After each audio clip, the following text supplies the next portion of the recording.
नमस्कार, स्वागत है आपका। आप देख रहे हैं पूछता इंडिया। मैं हूं आपके साथ विवेक चांडिल्य। दर्शकों, पाकिस्तान में एक कहावत बहुत मशहूर है, ये जो दहशतगर्दी है इसके पीछे वर्दी है।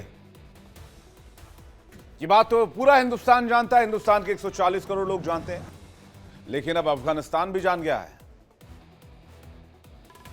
अफगानिस्तान तालिबान ने कहा है कि आसिम मुनीर ही असली किंग हैं पाकिस्तान के।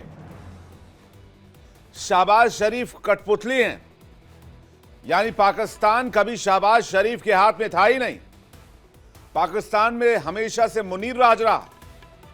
और अक्सर आप तस्वीरों में भी देखते होंगे, चाहे डोनाल्ड ट्रंप से मुलाकात करना हो, चाहे विदेश नीति के मामले हो, पाकिस्तान के बड़े फैसले हो, शी जिनपिंग से मुलाकात करना हो, पुतिन से मुलाकात करना हो, बात करनी हो, सारे मसले को मुनीर डील करते हैं। अमेरिका में ट्रंप के साथ, चीन में जिनपिंग के साथ, या फिर पाकिस्तान की किसी भी टॉपिक पर मुनीर की ही चलती है। यहां तक कि ख्वाजा आसिफ की भी नहीं चलती, वो रक्षा मंत्री है। रक्षा मंत्री ऊपर होता है, फिर चीफ ऑफ डिफेंस स्टाफ। यहां उल्टा है मामला, यहां रक्षा मंत्री नीचे है, उसके बाद प्रधानमंत्री, उसके ऊपर फील्ड मार्शल आसिम मुनीर। यानी जितने हुक्मरान पाकिस्तान में आप देख रहे हैं, सब के सब आईएसआई और पाक आर्मी के कठपुतली। और अब तो तालिबान इसके सबूत दे रहा है। तालिबान ने दावा किया कि सीज फायर पर बातचीत के दौरान अफगान नेताओं के सामने शहबाज की एक नहीं चली। उन्हें दरकिनार कर मुनीर ने ही मोर्चा संभाला और सीज फायर को अपनी शर्तों पर मोड़ना चाहा। लेकिन तालिबान ने एक नहीं चलने दी इन लोगों की। तालिबान के प्रवक्ता जबीउल्लाह मुजाहिद ने कहा कि पाक के पीएम को मुनीर दबा कर रखते हैं। शहबाज को पाक सेना से जलालत मिलती है। सीजफायर पर शहबाज मुनीर में अनबन है। शहबाज शांति चाहते हैं, अफगान से अच्छे रिलेशन चाहते हैं, लेकिन मुनीर अच्छे रिश्ते रखने के पक्ष में नहीं है। जंग रोकने की बात पर, शांति की बात पर मुनीर ने शहबाज की बात नहीं मानी। पाकिस्तान की आर्मी दोनों देशों के बीच जंग करवा रही है। शहबाज की हालत पाकिस्तान के लिए बेइज्जती है। हालांकि इससे पहले भी पाकिस्तान के अंदर कई बार सवाल उठाए गए, जिसका जवाब वहां के रक्षा मंत्री ने दिया था, ख्वाजा आसिफ ने दिया था। ख्वाजा आसिफ से कई मोर्चे पर पूछा गया कि भाई आप बॉस हैं या मुनीर के, या मुनीर आपके बॉस हैं? तो भाई साहब फंस गए, करें तो करें क्या, क्या सवाल पूछ दिया मुझसे। तो कहने लगे कि ये कोऑर्डिनेशन से मामला चलता है। हाइब्रिड मॉडल समझाने लगा। हाइब्रिड मॉडल से चल रहा पाकिस्तान, सेना और सरकार मिलकर शासन करते हैं। पाकिस्तान की सत्ता में सेना का दखल है, मान लिया। पाकिस्तान में आदर्श लोकतंत्र नहीं है, यह भी मान लिया। ख्वाजा आसिफ के इस कबूलनामे के बाद यह साफ हो गया कि पाकिस्तान में कट्टरवादी ताकतें और सेना ही पाकिस्तान में रोग एलिमेंट्स को कंट्रोल कर रही है, वहां की सरकार को कंट्रोल कर रही है। कट्टर मुल्ले और उसके साथ साथ पाकिस्तानी आर्मी चीफ, आईएसआई, इन सब का एक नेक्सस बना हुआ है। ये जो ख्वाजा आसिफ देख रहे हैं, ख्वाजा मैं बोल सकता हूं, ऐसा नहीं मैं ख्वाजा आसिफ नहीं बोल सकता, ये ख्वाजा आसिफ है, इसलिए मैं इसे ख्वाजा आसिफ कहता हूं। ख्वाजा आसिफ देख रहे हैं आप जो देख रहे हैं, शहबाज शरीफ, ये सब मुखौटे हैं। इनकी रीढ़ की हड्डी निकाल ली गई है, खींच ली गई है। और अगर किसी ने चूं चपड़ करने की कोशिश की पाकिस्तान में, तो पाकिस्तानी आर्मी और आसिम मुनीर इन लोगों का खाल खींच के सुखा देगा। यह हालत है। ट्रंप और इस तस्वीर में आप देखिए, शहबाज शरीफ की हालत देखिए। डील कर रहा आसिम मुनीर, सामने डोनाल्ड ट्रंप, और शहबाज शरीफ दो चक्की के बीच में जैसे घुन पिसता वैसे खड़ा। और शहबाज भी सच्चाई बयां कर चुके हैं। उन्होंने भी पहले कहा था कि हमारी सरकार सेना की मदद के बिना नहीं है। मुनीर का असर राजनीति, अर्थव्यवस्था, विदेश नीति, सिविल सर्विसेज में भी है। सेना के ऑफिसर्स अपने हिसाब से तैनात करता है। आर्थिक फैसलों की जिम्मेदारी भी वही लेता है। रक्षा बजट में भारी इजाफा हुआ है। शिक्षा और स्वास्थ्य बजट में कटौती की गई है। 6 जजों ने खुफिया एजेंसियों पर दबाव डालने की शिकायत की। भारत, यूएस और आईएमएफ पर मुनीर से सलाह के बाद ही फैसले लिए जाते हैं। पाकिस्तान में सेना ही खुदा है, सेना के ऊपर कुछ नहीं है। और जब तक शहबाज हां में हां मिलाते रहेंगे तब तक उनकी कुर्सी बची रहेगी। जिस दिन शहबाज शरीफ ने एक सवाल पूछ लिया उस दिन शहबाज शरीफ खत्म, दी एंड।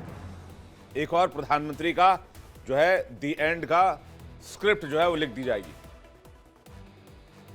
इसलिए आज के शो में हमारा सवाल यह कि क्या शहबाज शरीफ की सरकार सेना की कठपुतली बनकर रह जाएगी? वैसे इसका जवाब आपको पहले से पता है। और दूसरा सवाल, पाकिस्तान में लोकतंत्र खत्म है? वो तो खत्म ही है और सारा कंट्रोल और सेना के पास है, यानी यहां तक कि आतंकियों को भी कंट्रोल करते हैं।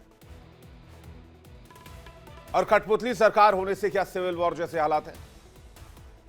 पाकिस्तान क्या कभी ऐसे सिचुएशन से बाहर निकल पाएगा या धीरे धीरे बाल्कनाइजेशन की तरफ चला जाएगा, विघटित होता चला जाएगा, छोटे छोटे टुकड़ों में बढ़ जाएगा? बातचीत करने के लिए मेहमानों का एक बड़ा पैनल इस वक्त हमारे साथ जुड़ रहा है। हमारे साथ मेजर जनरल अनुज माथुर जुड़ रहे हैं, रक्षा विशेषज्ञ कर्नल संजीव मलिक हमारे साथ जुड़ रहे हैं, भू राजनीतिक विश्लेषक हमारे साथ इस वक्त हुसैन जावेद जुड़ रहे हैं, पत्रकार पाकिस्तान से। तैयब बलोच थोड़ी देर में हमारे साथ जुड़ेंगे पाकिस्तान से लाइव। आप सभी मेहमानों का बहुत बहुत स्वागत है, तहे दिल से इस्तकबाल करते हैं आप सभी का। दर्शकों आपका भी बहुत बहुत स्वागत है। हुसैन जावेद जी पाकिस्तान से चूंकि हमारे साथ जुड़े हुए, तो पहला सवाल उन्हीं से करते हैं। हुसैन जावेद जी, अब तो तालिबान ने भी कह दिया कि शहबाज शरीफ से बातचीत करने का कोई फायदा नहीं है, सारे फैसले असीम मुनीर कर रहे हैं, सारा डिसीजन उनसे लिया जा रहा है और वो शांति नहीं चाहते। जबकि शहबाज शरीफ शांति चाहते हैं, वो पीस चाहते हैं, वो चाहते हैं कि दोनों देशों के बीच पीस एंड ट्रैंक्विलिटी हो। लेकिन आपके आर्मी चीफ नहीं चाहते, उनको जंग, दहशत, आतंक, टेरर, ये सब चीजें पसंद हैं। हुसैन जावेद जी। जी विवेक, सबसे पहले आपका शुक्रिया कि आपने इनवाइट किया और जितने भी आपके गेस्ट हैं उनको भी सलाम। देखिए सर, कई दफा मैं समझ सकता हूँ, कुछ दिन होते हैं मीडिया के अंदर जिनको हम सहाफी अक्सर कहते हैं डल डे, क्योंकि कोई उस दिन न्यूज नहीं होती है, कोई ऐसी खबर नहीं होती है। तो फिर क्या होता है कि कई दफा ये वाली टेक्निक भी होती है कि चले एक खबर को क्रिएट किया जाए, क्योंकि ऑब्वियसली हमारा तो यही काम होता है। इसलिए मैं यही कहूंगा, ये समझना कि शहबाज साहब और हमारे जो फील्ड मार्शल आसिम मुनीर साहब, उनके बीच में कोई रिफ्ट आ गई है, कोई ऐसा पॉइंट ऑफ इन डिफरेंस आ गया है। देखिए, हमें तो यहाँ बैठ के दिखाई नहीं दे रहा है। अगर आपको इंडिया में बैठ के ये फील हो रहा है तो वो एक बात हो सकती है, मैं उसमें यही कहूंगा। लेकिन फिलहाल अब तक मैं यही कहूंगा कि दोनों सेम सफे पर है। और जब मैं कहता हूं कि दोनों सेम सफे पर है, तो पिंडी और इस्लामाबाद मुकम्मल हमागी के साथ चल रहे हैं। इनके दरमियान अच्छी कोऑर्डिनेशन है, अंडरस्टैंडिंग है। जितने भी इस टाइम हमारे फ्रंट खुले हैं उनके ऊपर, और आपने खुद देखा है, आप पिछले 3-4 माह से इसको कवर भी कर रहे होंगे, आपके पास फुटेज भी होगी।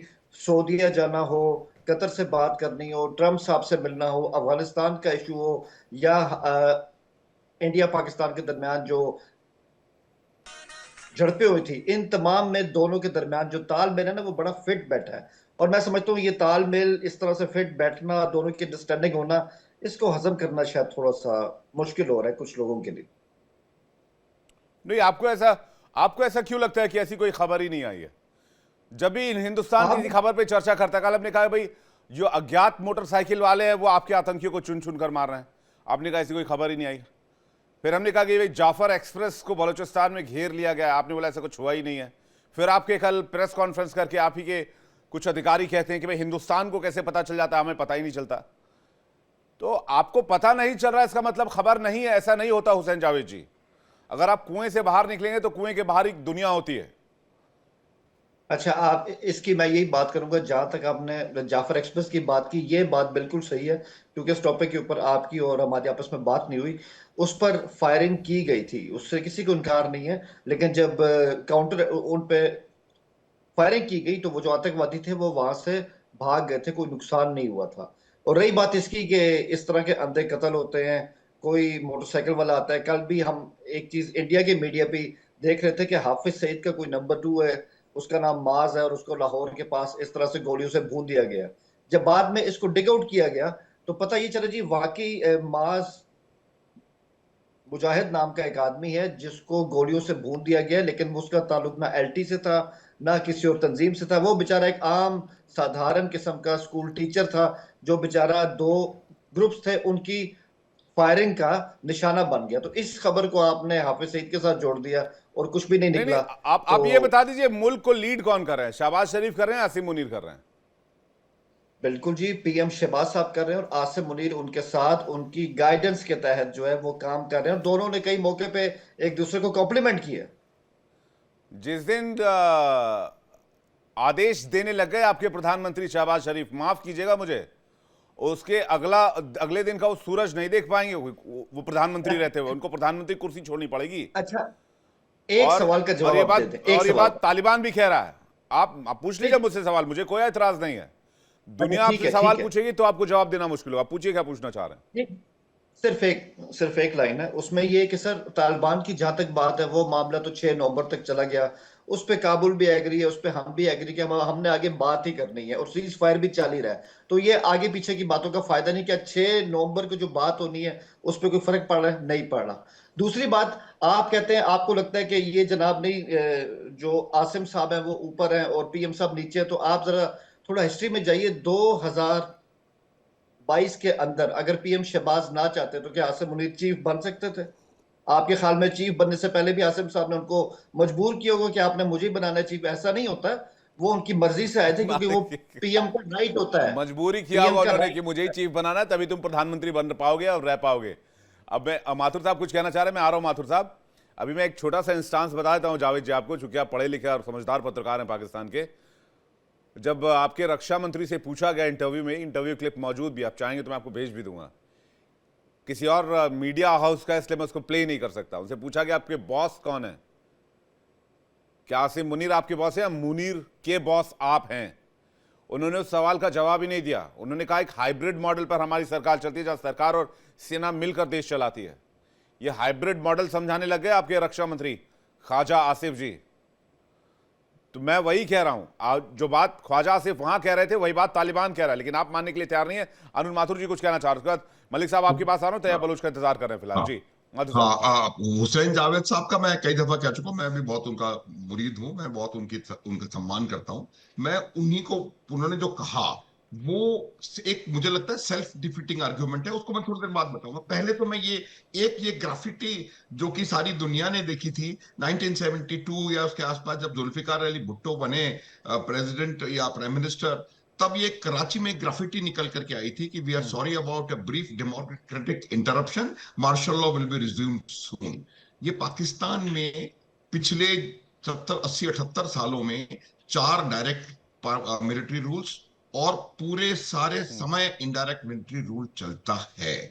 अब जो हुसैन जावेद साहब कह रहे थे कि शहबाज शरीफ ने असीम मुनीर को चीफ बनाया, वो उस एवज में बनाया था जिस की तरह कि किस प्रकार से असीम मुनीर की वजह से शहबाज शरीफ प्रधानमंत्री बने। पहला जो प्री जो जो जो इवेंट था वो ये था कि कैसे किस प्रकार से वहां पर इलेक्शंस में इमरान खान की पार्टी को हराया गया, ये मैं बता रहा हूं आपको, ये मेरा बिल्कुल। और उसको शहबाज शरीफ उसकी वजह से प्रधानमंत्री बने और उसका ही कहीं ना कहीं ये था कि आप आर्मी चीफ बने। ये दो चीजें प्रेसिडेंट, देख लीजिए आप कब क्या पहले क्या हुआ था। दूसरी बात मैं बताना चाहता हूं, देखिए अभी जो करंट इशू है वो वही है, क्योंकि असीम मुनीर क्या चाहते हैं आप पूरी दुनिया में देख लीजिए। अमेरिका का प्रेसिडेंट बुलाता है तो शहबाज शरीफ को नहीं बुलाता, असीम मुनीर को बुलाता है। और अभी एक डेलीगेशन पाकिस्तान से बांग्लादेश गया था, उसमें 7-8 मेंबर थे, तमाम वर्दीधारी थे, एक भी सिविलियन मेंबर नहीं था। और आप वहां जाकर के ट्रेड पे बात कर रहे हैं, इंटरनेशनल रिलेशन पे बात कर रहे हैं, तो इससे साफ पता पड़ता है कि कितना इंफ्रिंजमेंट, कितना इन्फिल्ट्रेशन और कितना कंट्रोल पाकिस्तान की आर्म्ड फोर्सेस का पाकिस्तान के तमाम अफेयर्स में से है।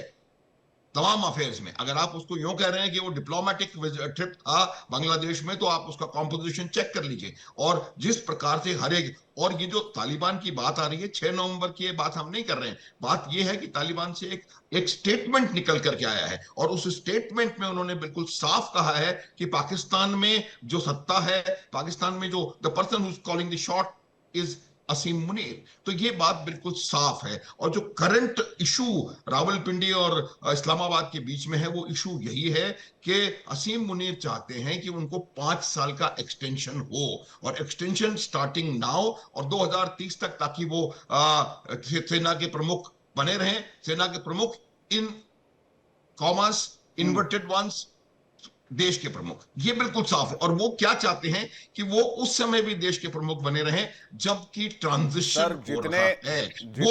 जी ये ट्रांजिशन होगा 2030 से पहले, इस वजह से वो पद 2025 से लेकर के, हालांकि उनका टर्म ऑलरेडी एक्सटेंशन के बाद 2027 तक है, लेकिन वो आज चाहते हैं कि 5 साल और बढ़े और वो 2030 तक सर्वा बने रहे पाकिस्तान का। और मैं ये बात बिल्कुल साफ बताना चाहता हूं हुसैन जावेद जी, मैं आपको कई दफा कह चुका हूं कि इस बात को आप लोगों को समझने की आवश्यकता है। मिलिट्री रूल कहीं भी सफल नहीं होता, ये बात बिल्कुल मान लीजिए, क्योंकि मिलिट्री का काम करने का जो ट्रेनिंग है जो उनका, और खास करके तब जबकि आपकी आर्म्ड फोर्स कहीं ना कहीं इनडॉक्ट्रिनेटेड हो, तब वो भी तब जबकि आपका जो आर्मी का चीफ है, वन लाइन एजेंडा है सर आर्मी चीफ का। पाकिस्तान के जितने आर्मी चीफ रहे हैं, वन लाइन एजेंडा रहा है, हिंदुस्तान से जंग, हिंदुस्तान से जंग, हिंदुस्तान से जंग, और हिंदुस्तान में टेररिज्म, हिंदुस्तान में टेररिज्म, हिंदुस्तान में टेररिज्म।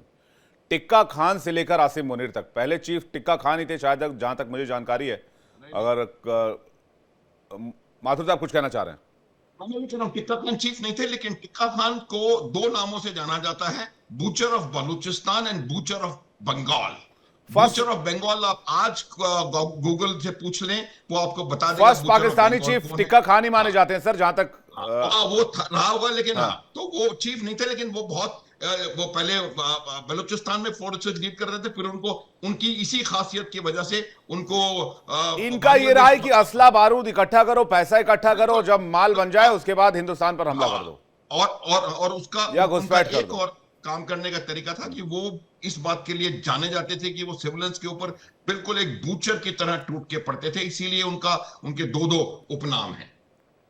बायलेटरल टॉक में क्या करते हैं आसिम मुनीर, तैयब बलोच साहब, अगर मुझे समझा पाए, बायलेटरल टॉक में कौन सा आर्मी चीफ मुलाकात करता है डंडा लेकर भैया, तैयब बलोच साहब?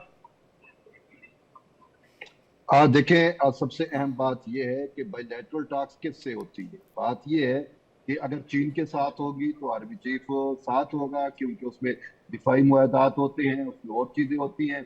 और तो रक्षा मंत्री और जितने आपके रक्षा मंत्रालय में जो अधिकारी हैं वो उसको लीड करें, वहां आर्मी चीफ क्या कर रहा है? देखिए, अब ये हकीकत है, इसमें कोई चीज ढकी छुपी नहीं रही। जैसे आपने ख्वाजा आसिफ की बात को कोट किया कि हाइब्रिड निज़ाम हुकूमत है पाकिस्तान में, और पाकिस्तान की एक तारीख भी है जहाँ पे जो है वो जमहूरियत और आमरीत का हमेशा से जो है वो शब खून, एक दूसरे के साथ लड़ाई भी रही हमेशा से। यहाँ पे जो डेमोक्रेटिक फोर्सेज हैं और दूसरी साइड पे जो एस्टेब्लिशमेंट है, उनके दरमियान एक हमेशा से इक़्तिदार का रस्सा कच्ची मतलब एक खिंचातानी हमेशा से रही है। तो ये एक तो हकीकत है, ये तारीख है, हम इससे मुंह मोड़ नहीं सकते। लेकिन पहली दफा मैं अगर आपको बताऊं कि हकीकत तो ये है कि ये जो मौजूदा आर्मी चीफ है फील्ड मार्शल सैयद आसिम मुनीर, इनको मैं पर्सनली, मतलब मैं हमेशा कभी अपनी पाकिस्तान आर्मी का वो दिलदादा नहीं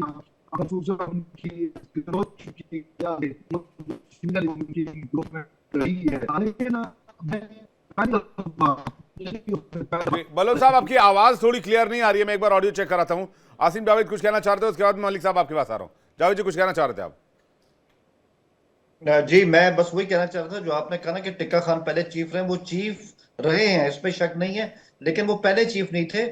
आपको याद होगा कि 72 में उनको अपॉइंट किया गया एज चीफ टिल 1976। तो मैंने कहा ये मैं चीज देखा है उसको। संजीव मलिक साहब, कम से कम तैयब बलोच ये मान रहे हैं कि 2 ध्रुव हैं पाकिस्तान के अंदर, एक जो जमहूरियत चाहता है और एक स्टैब्लिशमेंट वहां पर पाक आर्मी को कहते हैं, ये क्लियर है। और कह रहे हैं इससे हम मुंह मोड़ के बात करें कि नहीं ऐसा नहीं है जी, हमारे यहाँ तो लोकतंत्र है जी, हमारे यहाँ तो जी सरकारी सब कुछ देखती है, ये अब सच्चाई नहीं है।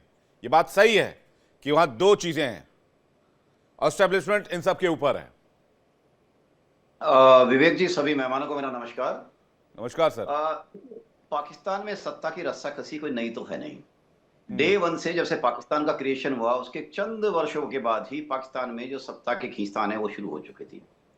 और सत्ता के खींचतान जो बलोच साहब बोल रहे हैं, ये बात बिल्कुल ठीक है कि देखिए वहां पे अब कुछ कहने की आवश्यकता नहीं है कि सत्ता किसके पास है, शॉट्स कौन ले रहा है, डिसाइड कौन कर रहा है। हमारे जैसे जनरल साहब ने बताया, बिल्कुल सही बताया कि पाकिस्तान के आर्मी चीफ को अमेरिका का राष्ट्रपति बुला रहा है, इससे सब कुछ क्लियर हो जाता है, कुछ शक शुबा की गुंजाइश बचती नहीं है। इसके अलावा जहां भी वो जाते हैं आर्मी चीफ को इनवाइट किया जाता है, आर्मी चीफ से बात ली जाती है, उनसे ही बात। अब मैं इसको एक पक्ष और थोड़ा सा जोड़ना चाहूंगा यहाँ। देखिए हमारे पाकिस्तान के साथ जो रिश्ते हैं उन रिश्तों में एक खटास का बहुत बड़ा एक ये भी आयाम है कि अगर भारत की सरकार ने कभी जब जब बात करनी चाहिए है, वहां की जमहूरियत की गवर्नमेंट रही कितनी है और उसके हाथ में पावर क्या रही है। जब जब शरीफ साहब रहे हैं, शरीफ साहब के साथ मुशर्रफ साहब ने क्या किया है, उससे पहले उल्टे चलते हैं। मैं थोड़ा रिवर्स में जाता हूं, आइए 79 में आइए, जनरल जिया उलत ने क्या किया। तो भारत कहने का मतलब है कि अगर कोई भी जमहूरियत वाला देश अगर बात करे तो किससे करे, वहां पर सत्ता का केंद्र है आर्मी के पास। एक चुना हुआ प्रधानमंत्री, एक चुना दुनिया की सबसे बड़ी जमहूरियत अगर बात करे तो आर्मी चीफ से बात करेगी वहां के। इसलिए अपनी लेजिटिमेसी को करने के लिए वो लोग पावर के केंद्र में आने के लिए कभी अपने आप को सीईओ बना लेते हैं, कभी राष्ट्रपति बना लेते हैं, कभी मार्शल लॉ लगा के टॉप पोजीशन पे आ जाते हैं। और मैं एक चीज और बता देता हूं आपको, मैं पहले भी ये बात अपने दोस्तों से शेयर करता रहा हूं या विभिन्न प्लेटफॉर्म पे आके बोलता रहा हूं। देखिए आसिफ मुनीर जी को बुला के वहां पे एक इन्वेस्टमेंट किया है अमेरिका ने, और पाकिस्तान ने भी एक इन्वेस्टमेंट किया है।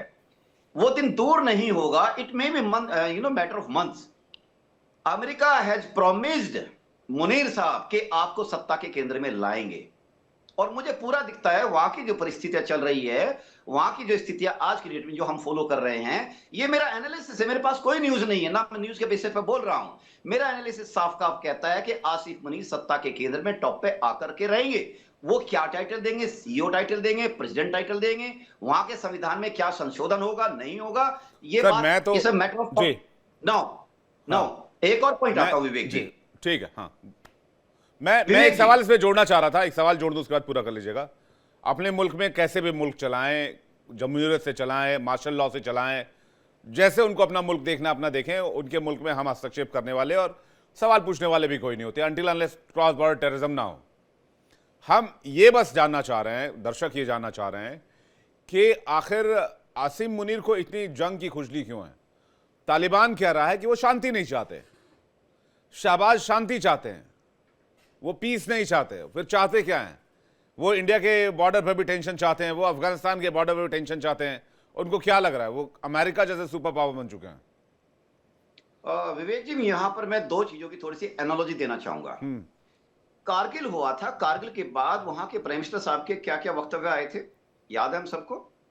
यहाँ ने अमेरिका के जाके प्रेस में क्या दिया था वहां के प्रधानमंत्री साहब ने कि मुझे धोखे में रखा गया, मुझे बताया नहीं गया, मुझे कोई ब्रीफिंग नहीं दी गई, मुझे वार का यानी इस मिस एडवेंचर का कोई भी संज्ञान नहीं लिया गया, कोई भी मेरे को जानकारी नहीं दी गई। ये पूरा आर्मी चीफ ने अपने लेवल पे किया है। ओके, अब मैं इस चीज को जोड़ता हूं आज के सिनेरियो से। देखिए आसिफ मुनीर साहब वहां के लोगों को एकत्र एकजुट एक छाते के नीचे तभी रख सकते हैं जब वो एंटी इंडिया रेटिक करें, एंटी इंडिया प्रोपेगेंडा चलाएं, एंटी इंडिया मिस एडवेंचर करें। अब रही बात यह है कि अब दूसरे फ्रंट पे उनके खुल गए। ये तो इवेंचुअली है कि जैसे वो अमेरिका गए हैं, उनका ये पाकिस्तान का और अफगानिस्तान का ये कैसे शुरू हो गया है, उससे पहले तो नहीं था। ठीक है, टीटीपी के साथ इनके इश्यूज हैं और वो बीच बीच में आते भी रहते हैं, वो भी अटैक करते हैं, ये भी इनको रिप्लाई देते हैं। लेकिन इसने जो इंटेंसिटी रफ्तार पकड़ी है इस इशू ने, ये इशू कब से पकड़ी है, अगस्त के बाद देख लीजिए आप। अगस्त के बाद जब मुनीर साहब को बुलाया उन्होंने मुनीर साहब को क्या दिया, उन्होंने मुनीर साहब को ट्रंप साहब ने प्रॉमिस किया हुआ है कि यू डोंट वरी। और वहां पर शहबाज साहब एक स्टैंप मात्र है, कुछ नहीं है। मैं आपको इसको लिंक करता हूं आपकी इंट्रोडक्टरी रिमार्क से। आपने इंट्रोडक्शन में बताया है ना कि वहां पे सिर्फ मुनीर साहब ही सब कुछ है, और वहां के प्राइम मिनिस्टर जिसको ये जमहूरियत का है वो एक पर्दा है, एक आगे है दुनिया को दिखाने के लिए। पर्दे के पीछे कहानी बहुत कुछ चलती है और ही कुछ चलती है। और अगर कोई विश्वास करता है कि वहां के आर्मी चीफ और वहां के प्राइम मिनिस्टर दोनों के दोनों एक ही प्लेटफॉर्म पे काम करते हैं, I fail to understand, I do not corroborate it. और एक और चीज बताऊं, देखिए जहां सत्ता का लालच आ जाता है ना विवेक, वहां पर विद्रोह यानी कन्फ्रंटेशन होके रहता है। अब ये बात, हाँ, मुनीर साहब को चाहिए सत्ता केंद्र, उनको चाहिए डिसीजन मेकिंग पावर आज भी है, लेकिन वो उसको लेजिटिमेसी नहीं दे पा रहे हैं क्योंकि वो एक मात्र आर्मी चीफ है, यानी फील्ड मार्शल उन्होंने को बनाया है। वो तभी हो सकता है कि जब वहां पर आकर अपने आप को ये कॉन्स्टिट्यूशनली एक ऐसे पद पर बैठाएं जब उनको उनकी आवाज की ज्यादा लेजिटिमेसी होगी पूरे वर्ल्ड ओवर। और रही बात यह कि वो अपने देश में कुछ भी करें हमको फर्क नहीं पड़ता है, ओके, एक पॉइंट हो सकता है, लेकिन विवेक जी जियो पॉलिटिकल सिनेरियो पे इस बात का बहुत फर्क पड़ता है। आज तालिबान किस चीज से जूझ रहा है, क्योंकि उसके पूरी दुनिया मान्यता नहीं दिया है, उसको यूएनओ भी मान्यता नहीं दिया है, और आपको इंटरनेशनल लेवल पे जाने के लिए अपनी बात का से अपनी उसमें वजन डालने के लिए you have to have a constitutional position. और कॉन्स्टिट्यूशन पोजीशन के लिए मुनीर साहब आएंगे, वो किस रूप में आएंगे, क्या नाम दे के आएंगे, या मुशर्रफ साहब की तरह सीईओ बन के आएंगे, कह नहीं सकते, आएंगे जरूर। जावेद साहब कुछ कहना चाह रहे, जावेद साहब। देखिए, मैंने अभी अब जो हमारे इंडियन दोस्त हैं मैंने उनकी बात सुनी, उनकी बातों में से जो सवाल मेरे जहन में मैं उस पर बात करना चाहूंगा। इन्होंने कहा कि जी हमारी जो इस्टेब्लिशमेंट है, एक तो वो फौज है, ठीक है, ये भी बिल्कुल गलत किस्म का कॉन्सेप्ट है। इस्टेब्लिशमेंट का मतलब होता है आर्मी, आपकी जो ब्यूरोक्रेसी होती है, इन सब का मिक्सचर होता है, उसको इस्टेब्लिशमेंट कहते हैं, खाली आर्मी नहीं होता। दूसरी बात, फिर एक और इंडिया के अंदर एक अजम्पशन है, और आज से नहीं है, दहाइयों से है, कि जो हमारी इस्टेब्लिशमेंट है वो इंडिया से ताल्लुकात अच्छे नहीं चाहती। अब मैं आपको बताता हूँ जरा, अगर मैं गलत हूं तो मुझे उसमें ठीक भी कीजिएगा। नेहरू जी पाकिस्तान के दौरे पर आए थे, जो अयूब खान है, उन्होंने उनको ज्वाइंट डिफेंस की ऑफर की थी, नेहरू जी ने वो ठुकरा दी थी। नंबर एक, जिया के दौर में जिया के ताल्लुकात कितने अच्छे रहे थे, जो आपके पीएम थे मरार जी देसाई साहब, उनके साथ ये सबको पता है। उसके बाद मुशर्रफ साहब, ठीक है, उन्होंने कारगिल किया, सब कुछ किया, वो आपको भी पता है, हमें भी पता है, लेकिन ये भी जानते हैं कारगिल के बाद 2004 में इस्लामाबाद अकॉर्ड भी होता है, जहां पे वाजपेयी जी और मुशर्रफ साहब, उनमें बहुत अच्छी कोऑर्डिनेशन भी रही थी, और इतने अच्छे जो इंडिया पाकिस्तान के ताल्लुकात थे इससे पहले कभी हो ही नहीं थे। और आखिरी 2018 में जनरल बाजवा ने आपको पूरा साइन दिया था कि जो करतारपुर कॉरिडोर है, ये एक सिर्फ स्टार्ट हो सकता है, हम इंडिया के साथ जंग नहीं चाहते और मसाइल को वंस फॉर ऑल हल करना चाहते हैं। ये सारे जो मैंने आपको बताया, ये हमारे एस्टेब्लिशमेंट 50 की दहाई से आपको मैसेजेस दे रही है जो आपको समझ नहीं आते हैं। ये है हमारी हिस्ट्री। और फिर आखिरी बात, जो आज के आपके जो है ये टॉपिक है कि भाई आसिम मुनीर हर जगह क्यों होते हैं, पीएम क्यों पीछे होते हैं, क्या इनके बीच में कोई रिफ्ट होगी है?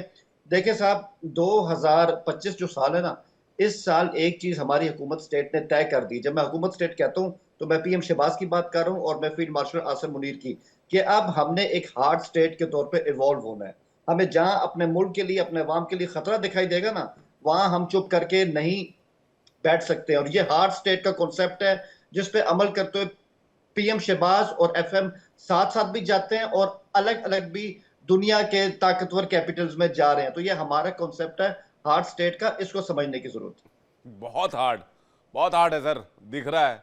अब कितना हार्ड है और कितना हार्ड आगे रहेगा वो देखने वाली बात होगी। तालिबान घुस के आपको फ्राई कर दे रहा हो, कह रहे हैं हार्ड स्टेट का दर्जा हम लेना चाह रहे हैं। वो फ्राई हो चुके हैं, वो फ्राई हो चुके हैं भाईजान। अब देखिए ना कितना फ्राई हुए। 6 तारीख को फिर मीटिंग होने वाली हो, कह रहे हैं कि आपके आर्मी चीफ शांति नहीं चाहते। अनुज माथुर जी कुछ कहना चाह रहे हैं, उसके बाद तैयब बलूच आपके पास आ रहा हूं। माथुर सर कह रहे हैं कि भाई हमने हमारी तरफ से बहुत कोशिश की, हमारे जो हमारी आर्मी थी, हमारी जो सरकारें थी, हमने बहुत कोशिश की इंडिया के साथ रिलेशन अच्छा करने की। विवेक देखो, मैं एक तो मैं जनरल टिक्का खान के बारे में क्लैरिफाई कर दूं। आप जो कह रहे थे, आप भी एक तरीके से सही थे।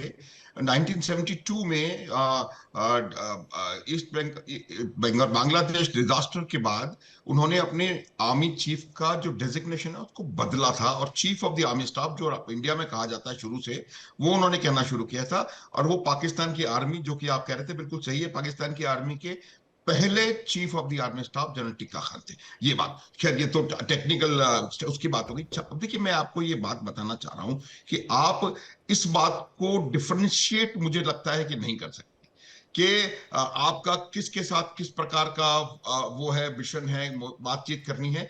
आपके जो डेलीगेशंस होते हैं, जो बलोच साहब कह रहे थे, जो डेलीगेशंस होते हैं उसमें मिलिट्री कंपोनेंट्स कम ज्यादा हो सकता है, लेकिन ऑल मिलिट्री डेलीगेशन नहीं हो सकता। ऑल मिलिट्री डेलीगेशन कभी भी किसी रिपब्लिक को या किसी भी डेमोक्रेसी को रिप्रेजेंट नहीं करता।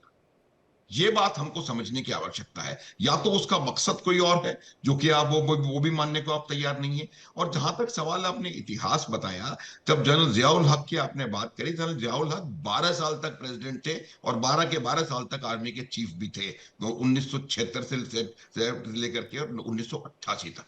तो उनके साथ तो कई सारे प्रधानमंत्रियों ने उनको उनके साथ डील किया था।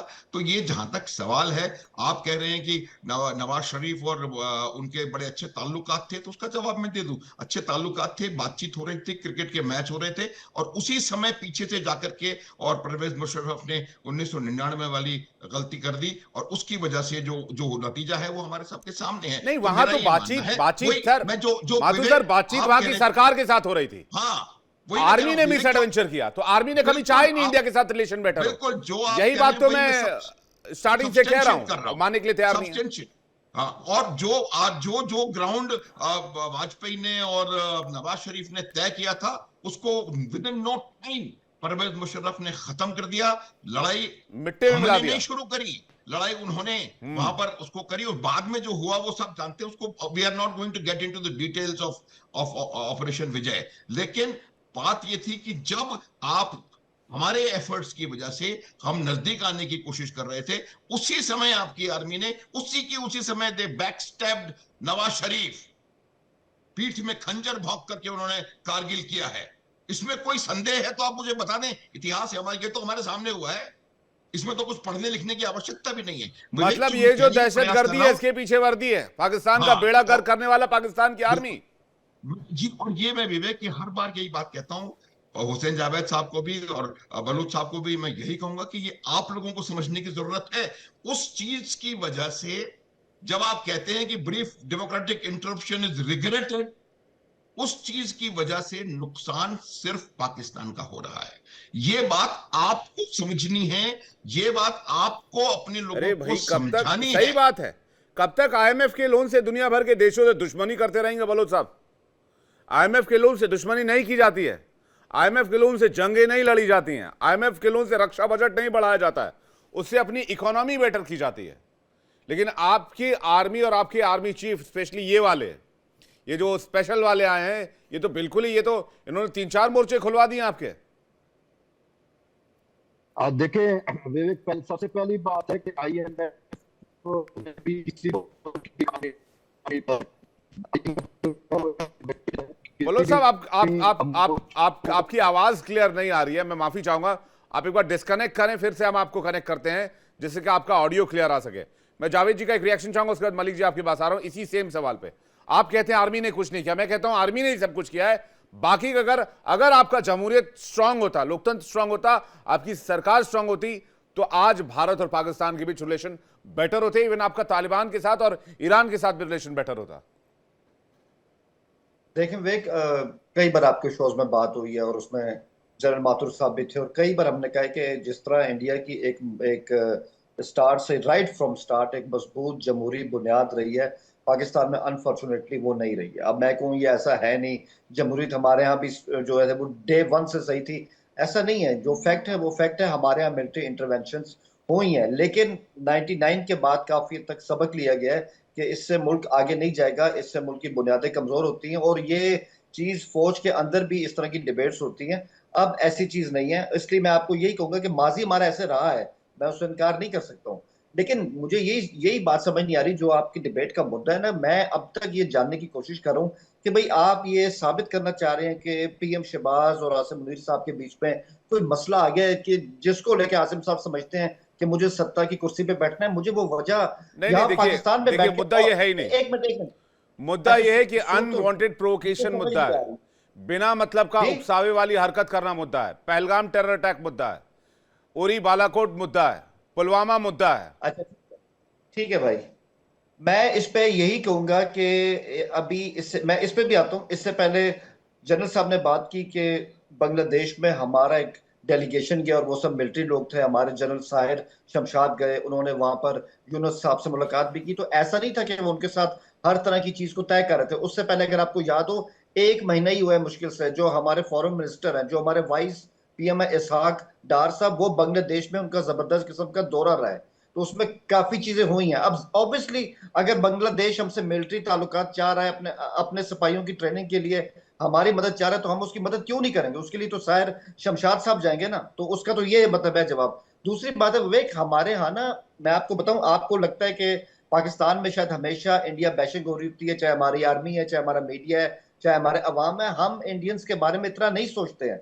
आप यकीन करें, हम इंडियंस के बारे में सोचते तभी हैं जब कोई शाहरुख खान की फिल्म आ रही होती है या जब पाकिस्तान इंडिया का कोई मैच आ रहा होता है। अदरवाइज हमारे जो टॉक शोज है, मैं आपको सही कह रहा हूँ कि हमारे टॉक शोज में कभी इंडिया इतना रोज की बुनियाद पे मुद्दा ही नहीं बनता। तो अवामी सतह पे आम, जो जैसे आप एक आम इंडियन नागरिक है, हमें आपसे कोई मसला नहीं है। आपका अपना देश है, आपकी अपनी आजादी है, हमारा अपना देश है। तो ये चीजें जो मैं आपसे कहने की कोशिश कर रहा हूँ, हमारी नहीं, इतनी हमें बैशिंग नहीं भी है। देखिए, पहलगाम की बात, हमें भी पाकिस्तान के पहलगाम की लोगों बात से आपने की। हमें भी पाकिस्तान के लोगों से कोई लेना देना नहीं है, या फिर कोई उनसे कोई शिकायत भी नहीं है, और पाकिस्तान की आवाम से भी कोई शिकायत नहीं है। हमें शिकायत बस आपके यहाँ चल पहलगाम, रहे टेरर कैंपों से है, आपके यहाँ पल रहे आतंकियों से है, और आपके जो ये वर्दी, इसके पीछे जो दहशतगर्दी इस माइंडसेट से है। हमें आप अपने नहीं घर नहीं, में ये आप अपने घर में कह रहे हैं आप सुख शांति से रहिए। आपने कहा कि आपको कोई मतलब नहीं, बिल्कुल क्योंकि हमने कभी दखल अंदाजी नहीं की। आपको मतलब इसलिए नहीं है क्योंकि हमने देखिए कभी अपने यहाँ कोई कैंप नहीं चलाया आपके लिए, कहीं हमने कोई कैंप विवेक लगाकर भाई, आपके यहाँ आप घुसपैठ नहीं कराया, इन्फिल्ट्रेट नहीं कराया, तो आप लोग शांति से हैं। आप अगर अपने यहाँ कैंप्स प्रॉब्लम लगाएंगे, ट्रेनिंग देंगे, तो हमारा असहज होना लाजमी है। और वो जब आप देखिए कैसे विवेक, असहज होते हैं, आप अफगानिस्तान को, आज आप अफगानिस्तान को घर में घुसकर मार रहे हैं। आप बोल लीजिएगा, दो बातें मैं भी बोलना चाहता हूं जावेद साहब, मैं भी इंसान हूं, मुझे भी वक्त दीजिए। आप मुझे मौका ही नहीं देना चाहते। बोले बोले आप बोले, अफगानिस्तान बोले बोले। आप अफगानिस्तान को घुस के मार रहे हैं कि नहीं मार रहे हैं? स्ट्राइक करा कि नहीं करा आप लोगों ने? आप कहते हैं हमने उनके कैंप्स को निशाना बनाया, आप कहते हैं आपने टीटीपी को निशाना बनाया। जी जी बिल्कुल, क्योंकि टीटीपी के सेफ हेवंस अफगानिस्तान में, वो यहाँ पर आते हैं और हमारे शहरियों और फोर्सेस पे अटैक करते हैं। यार 1400 बार, यही 1400 बात बार तो पिछले हिंदुस्तान 2-3 कह साल रहा में। है इतने सालों से कि आपके शहरी आते हैं, अटैक करते हैं यहाँ। नहीं, आपके अजीत डोवल साहब ने पॉलिसी बदली है आपकी। आप इस बात को माने या ना माने, जो बीएलए के पीछे और जो टीटीपी के पीछे जो जो इंडियन फैक्टर है ना सामने आया है, डोवल साहब की स्पीच सबने सुनी विवेक, आपने भी सुनी होगी, हमने भी सुनी होगी। तो जब से वो आए ना, मतलब उन्होंने काफी आपका माइंडसेट चेंज किया है, और उन्होंने अपने हवाले से बहुत ऑफेंसिव होने की कोशिश की है। ये मैं आपको सही बताऊं तो ये ठीक है, मैं two way Sanjeev Malik ji traffic से है। इसका जवाब लेता हूं, उसका तैयब बलूच दोबारा जुड़ गए, उनके पास चलेंगे। संजीव मलिक सर। विवेक जी, जो हुसैन जावेद जी कह रहे हैं कि डोवल साहब के आने से हमारी पॉलिसी चेंज हुई है। देखिए, हम तो जो नागरिक होने के नारे, यहाँ के सिटीजन होने के नारे बहुत पहले फील करते हैं कि हमारी पॉलिसी क्यों नहीं चेंज हो रही है। पाकिस्तान आके हमारे लोगों को मरवाता था अपने टूल्स के माध्यम से, तो हम यहीं पे हम ये कहते थे कि इंडिया कर क्या रहा है, ये हमारा देश एक्शन क्यों नहीं ले रहा है। हम डोजियर बनाते थे, भेजते थे, उनके यहाँ डोजियर टेबल पे रखा जाता था, वो लोग हमारा मजाक उड़ाते थे और उसको उठा के फेंक दिया जाता था। पॉलिसी 14 में चेंज हुई है, 14 में भी ये हुआ। देखिए, प्राइम मिनिस्टर नवाज शरीफ को बुलाया गया, इन्वाइट किया गया। प्राइम मिनिस्टर साहब की हमारी ओथ से लेक सेरेमनी थी, उसमें बुलाया गया है। एक मैसेज होता है। देखिए, इंटरनेशनल लेवल पे जब इतनी बड़े बड़े नेशंस आपस में डील करते हैं ना, मैसेजिंग बहुत बड़ी चीज होती है। उसके बाद हमारे प्राइम मिनिस्टर वापस लौटते हुए बीच में से वो गए लाहौर, और वहां पे भी एक मैसेज देने की कोशिश करी, जिसके लिए उन्हें इंटरनली घरेलू भी उनको यहाँ पे बैकलैश झेलना पड़ा। आज तक भी उस बात का जिक्र होता है। लेकिन बात ये थी कि एक मैसेज देना था और एक शुरुआत करनी थी। हो क्या रहा है, जब हमारी गवर्नमेंट को ये पूरा यकीन हो गया, और चलो मैं 2-3 उदाहरण, बहुत कुछ उदाहरण पड़े हैं, चलो वाजपेयी साहब का भी हमारे वक्ताओं ने बताया, उससे पहले भी जनरल जिया है उलक, हम उनको भी इनवाइट किया गया था दिल्ली में, यहाँ पे क्रिकेट मैच देखने के लिए आए भी थे। बहुत सारे ऐसे कॉन्फिडेंस बिल्डिंग मेजर हुए जो सिर्फ दिखावे के हुए। कॉन्फिडेंस बिल्डिंग मेजर्स दो कंट्री के बीच में विवेक टाइम लेता है, और उसके बीच में जब ऐसी घटनाएं होती है, उनसे वो विश्वास टूटता है। जब विश्वास टूटता है तो फिर जो शक पैदा होता है वो इतनी जल्दी जाता नहीं है। फिर कंट्रीज को जब लगता है कि दूसरा कंट्री नहीं बाज आ रहा है, अपनी पॉलिसी में परिवर्तन करना अपरिहार्य है, मजबूरी है। यही आके जो गवर्नमेंट ने, जब ये सब चीजें हुई, लाहौर भी बात जाके हुई, सब कुछ चलता रहा, उसके बाद उरी हुआ, सब कुछ होता रहा, और हमारा पुलवामा हुआ। उसके बाद जब गवर्नमेंट इस बात पर निष्कर्ष पर पहुंची कि देखिए नहीं हो सकता, नहीं हो सकता, नहीं हो सकता, इस निष्कर्ष पर आने के बावजूद पॉलिसी को चेंज किया गया कि हम पाकिस्तान से अब बात नहीं करेंगे। और जबकि ये पॉलिसी आज की नहीं, ये पॉलिसी तो 20 साल पहले आनी चाहिए थी। 90 से क्या हो रहा है, हमारे कश्मीर में आग लगी हुई है। लगाने वाले कौन है? पाकिस्तान आर्मी के ट्रेन किए हुए उनके टूल्स, उनके आतंकवादी। और हथियार क्या मिलते हैं उनके ऊपर? मैक्सिमम हथियार रिकवर पाकिस्तान के भी नहीं होते, पाकिस्तान से ज्यादा हथियार उनके पास चाइना के रिकवर होते हैं। कौन देता है ये? और इसका पूरा पूरा साइफन ऑफ जो फंड का कह रहे हैं ना, ये पैसा जो जाता है आईएमएफ से और वर्ल्ड बैंक से पैसा आता है, ये चाइना को कहां जा रहा है? ये चाइना से हथियार कैसे आ रहे हैं? क्या उनकी आर्मी के, अगर उनकी आर्मी के पास आ रहे हैं तो इन आतंकवादी के पास कैसे मिल रहे हैं? खैर, ये छोटे छोटे डॉट्स को मैं जोड़ के ये दिखाना चाहता हूं कि देखिए, पाकिस्तान ने मजबूर किया भारत को पॉलिसी बदलने में। आज हमें बहुत खुशी है कि हमने सॉफ्ट नेशन का दर्जा हटा दिया है और वो हमने चादर उखाड़ फेंकी है। हमें नहीं चाहिए वो चादर। हम ये चाहते हैं जो देश हमारे लिए अच्छा बात करेगा, हमारे साथ अच्छी तरह रहेगा, हम उसके साथ 2 कदम ज्यादा बढ़ाएंगे। और हमारी गवर्नमेंट करती भी यही है, हमने देखा भी है। तुर्की का देख लीजिए, अफगानिस्तान का भूकंप देख लीजिए, श्रीलंका इतने बुरे हालात में गया, श्रीलंका को निकालने में भारत का स्थान देख लीजिए। अभी उसके बाद हमारे जितने पड़ोसी है, अभी ये जो लोग कर रहे हैं, जो बांग्लादेश में करने की कोशिश कर रहे हैं, ये हमारी एजेंसीज को सब कुछ मालूम है। लेकिन हम ये नहीं चाहते कि हम डायरेक्ट आके कन्फ्रंटेशन करें। हाँ, जब जरूरत पड़ेगी भारत जरूर एक्शन लेगा। इसलिए हम अपने दोस्तों से ये कहते हैं, पड़ोसियों से, कि आज भी तुम मौका देख लीजिए। आप नहीं रहोगे, आपकी जनरेशन भी नहीं रहेगी, हम भी नहीं रहेंगे यहाँ पे, पर ये हमेशा के लिए कि एक आतंकवाद, इसको अमर मत कीजिए, इसको खत्म कर दीजिए। भारत का सबसे बड़ा नासूर तो आपके टूल द्वारा है पैदा सर, किया। ये खत्म कैसे कर देंगे? ये यही तो है जरिया। जी जी जी, यही है। अगर देखिए, भारत तो ये बैशिंग खत्म इन्होंने नहीं हो बंद कर सकता। दी, हम्म। भारत बैशिंग बंद कर दी, तो इनकी आर्मी का अस्तित्व, वहां की यूटिलिटी खत्म हो जाती है। वहां की आर्मी का अस्तित्व, यूटिलिटी इसलिए है कि वो एंटी इंडिया चलता रहे, और वहां पर इसलिए उनका डिफेंस का है, इसलिए उनको मैन्युफैक्चरिंग में जो ध्यान, कहां है मैन्युफैक्चरिंग का? पाकिस्तान क्या मैन्युफैक्चर कर रहा है? इसलिए मेरा कहना है कि प्लीज अपने बाशिंदों पे ध्यान दीजिए, अपने शहर पे ध्यान दीजिए, वहां पे डेवलपमेंट पे ध्यान दीजिए, और भारत के साथ दुश्मनी को छोड़कर आतंकवादियों को इससे भगाइए सबका वहां कोई से। फर्क नहीं पड़ने वाला सर। इतने बड़े बड़े मैसेजिंग हुए, इंडस वाटर ट्रीटी हुई, और पता नहीं कौन शिमला समझौता और शिमला अग्रीमेंट हुआ, बहुत सारी चीजें हुई, लेकिन कोई पाकिस्तान की सेहत पे कोई असर थोड़ी होने वाला है। वहां जब तक जमहूरियत नहीं है, जब तक 100% लोकतंत्र नहीं है, जब तक आर्मी के हाथ में कंट्रोल है, तब तक। और कहते हैं कि पाकिस्तान में टेररिस्ट जो है वो कंट्रोल में नहीं है, फिर टेररिस्ट कैंप चलाते हैं। पाकिस्तान के अंदर आर्मी की इजाजत के बगैर पत्ता नहीं हिल सकता। आतंकी कैसे हिल जाएंगे? या इंडिया में कैसे घुस जाएंगे? करेक्ट। इसके पीछे भी तो कहीं ना कहीं पाकिस्तान की आर्मी और आईएसआई है। उनके इशारे के बगैर एक आदमी बॉर्डर क्रॉस नहीं कर सकता पाकिस्तान की तरफ से। ये सब हवा में थोड़ी हो जा रहा है। मैं तैयब बलोच साहब काफी देर से इंतजार कर रहे हैं। मलिक साहब, लौटूंगा आपके पास, बलोच साहब का एक रिएक्शन ले लूं कि आसिम मुनीर इस पूरे रीजन में, इस खित्ते में जो आप कहते हैं, वो सिर्फ जंग चाहते हैं, अशांति चाहते हैं, और यहां पर अस्थिरता चाहते हैं। देखें, बहुत सीधी सी बात है कि आसिम मुनीर, सिर्फ आप तो कह रहे हैं पाकिस्तान की या एशिया की, आसिम मुनीर इस टाइम ओवरऑल वर्ल्ड वाइड उनको जो पजीराई मिल रही है, ये उनका, देखें इस टाइम दुनिया में कितने फील्ड मार्शल है? मेरे ख्याल में सिर्फ आसिम मुनीर के अलावा दुनिया की आर्मी के अंदर कोई फील्ड मार्शल नहीं है। तो इस वजह से उनका एक स्टेटस जो है वो बड़ा डिफरेंट स्टेटस बन चुका है। तो इस वजह से उनको अगर कहीं पे भी वो जाते हैं, तो वो अगर बायलैटरल टॉक्स हो या मल्टीलैटरल टॉक्स हो, या उनको अगर कहीं पे ऑनर मिल रही है, इज्जत मिल रही है, जैसे प्रेसिडेंट ट्रंप, मतलब मैं पाकिस्तानी होने के नाते मैंने तो कभी सोचा नहीं था कि अमेरिका का सदर जो है वो जो है बार बार अपनी प्रेस कॉन्फ्रेंस में या टॉक्स में ये कहेगा कि जी मैं फील्ड मार्शल सैयद आसिम मुनीर मेरा दोस्त है, मैं उससे बहुत मुतासिर हूं। तो ये एक बड़ी, हमारे लिए तो बड़ी गर्व की बात है।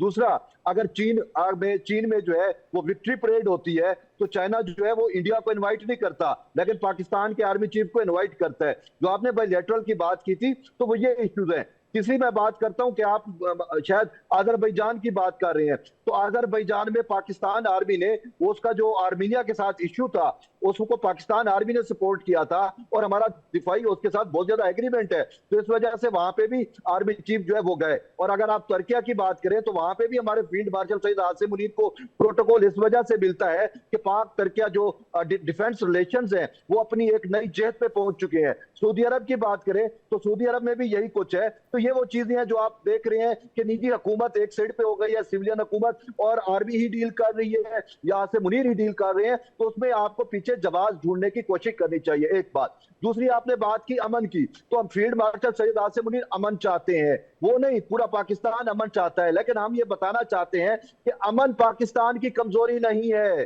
अमन को हम ताकत के तौर पर भी इस्तेमाल करते हैं। हाँ, अगर आप देखें अभी ऑपरेशन संदूर के बाद जो है इंडिया ने अपनी थ्रेशोल्ड एक्सरसाइजेस शुरू की है, जिसमें तीनों इंटर सर्विस इंटीग्रेशन की जा रही है, उसकी तीनों आर्म्ड फोर्सेस की, जिसमें नेवी है, फिजाया है और आपकी जो है जमीनी फौज है। तो थ्रेशोल्ड किस वजह से हो रहा है? इसी वजह से एक्सरसाइजेस हो रही है कि पाकिस्तान के खिलाफ, ये मैं नहीं कह रहा, मैं कोट कर रहा हूं बीबीसी को। बीबीसी का एक रिपोर्ट आता है जिसमें बीबीसी ने वाजे किया कि जो है वो Indian prime minister Narendra Modi जो है वो पाकिस्तान के साथ एक लिमिटेड वार चाहते हैं, और वो जो ऑपरेशन संदूर की नाकामियां हुई वो उसकी खपत मिटाना चाह रहे हैं, क्योंकि उनको जो इस तरीके से बैरूने यानी कि आलमी तौर पे भी उनको सबकी का सामना करना पड़ा, इसी तरीके से अंदरूनी मुल्क उनको। देखिए आज आपकी अपोजिशन क्या कहती है, वो कहती है कि कहीं हमें इतना खौफ, इतना डर, ट्वीट ना कर दे।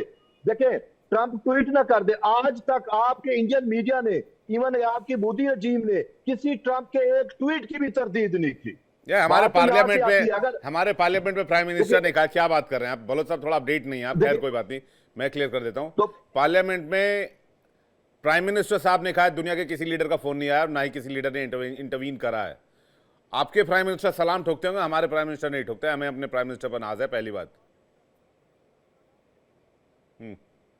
मेरा राब्ता नहीं हुआ आज तक, ऑन द रिकॉर्ड मैं नहीं कह रहा, मैं आपकी अपोजिशन को सुनता हूं ना। आपकी अपोजिशन कहती है कि हमें तो खबर ट्रंप के ट्वीट से पता चलती है, हमारी तो सरकार जो है वो खबर ही हमें नहीं देती, हमें तो पता नहीं होता कि चल क्या रहा है। ट्रंप सरकार का ट्वीट आ जाता है तो पता चलता है अच्छा ये कुछ हो गया है। उन्होंने कहा सीज फायर हुआ, ट्रंप ने फोन किया, ट्रंप का ट्वीट आया तो हमें पता चला सीज फायर हो गया। हमारी तो सरकार ने तो इस हवाले से बात ही नहीं की, आधे घंटे बाद सरकार ने माना कि हाँ वाकई सीज फायर हो गया। बात यह है कि आपको भी तो फिर प्रेसिडेंट ट्रंप चला रहे हैं, सीधी सी बात है। तो इसी वजह से जो मैं कहना चाह रहा हूं, अब मेरी बात यह है कि हम अमन चाहते हैं, चाहे वो हमारा फील्ड मार्शल सैयद आसिम मुनीर हो, वो अमन चाहते हैं। लेकिन बात बड़ी सीधी सी है, आपने भी माना पाकिस्तान के अंदर फितनतुल खारिज है, पाकिस्तान के अंदर बीएलए की सूरत में फितनतुल हिंदुस्तान है, जिसको बरह रास्त इंडिया सपोर्ट कर रहा है, और वो आए रोज हमारी आर्म्ड फोर्सेस पे, हमारे सिविलियंस पे जो है वो अटैक किए जा रहे हैं, हमारे स्कूल के बच्चों पे अटैक किया जाता है। आपके सामने है जो खुशदार के अंदर जो है वो बोया पेड़ बबूल का तो आम कहां से मिलेगा आपको? देखें स्कूल पे अटैक किसने किया था? बात बबूल के पेड़ पर आम नहीं फला करते, पहली बात। दूसरी बात, आपने बहुत एलिगेशन लगा दिया बलोच साहब, अब जो सीमा जो है वो बॉर्डर क्रॉस कर चुके हैं आप। अब मेरी बात सुनिए, आप कह रहे हैं ट्रंप बताएगा। हमारे प्रधानमंत्री ने एक बार भी मुलाकात नहीं की उस फॉल्स दावे के बाद अमेरिकी राष्ट्रपति डोनाल्ड ट्रंप से। ये होता है प्रधानमंत्री और ये होता है स्पाइन।